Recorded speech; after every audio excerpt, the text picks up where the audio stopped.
it was lovely to have some time to think and reflect. And I spend all of my time as a scholar thinking about issues related to young people in the media. But I don't often have the chance to really get outside of that space and hear different voices from around the EU and really think about how these issues manifest themselves in different countries. What does it look like? What do these issues mean? What's important and different, and yet also what's the same across countries? And I thought, when I was hearing everyone talk over the past 2 days, you would hear different stories, and you would hear different angles, and you would hear different methodological approaches, how people are learning about the relationship between technology and young people today.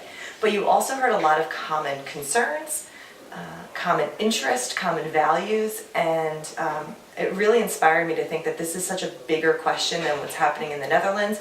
It's really a global question that requires triangulated answers. It requires everyone in that room. People are approaching and coming into the same kind of core questions that we all tackle with and are interested and find fascinating, and it's really comforting at some point that people are doing this, but coming from different angles.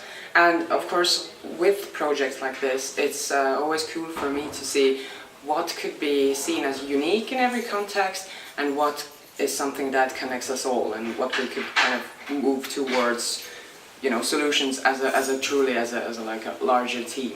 There might be a very good combination between quantitative and qualitative research.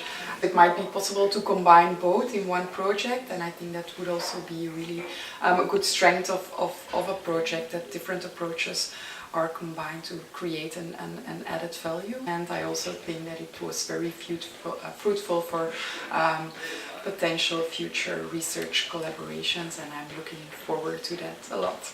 It gave me a lot to think about. I feel more inspired than ever before, and I'm ready to go back to Amsterdam with more things to think about. So thanks for having me.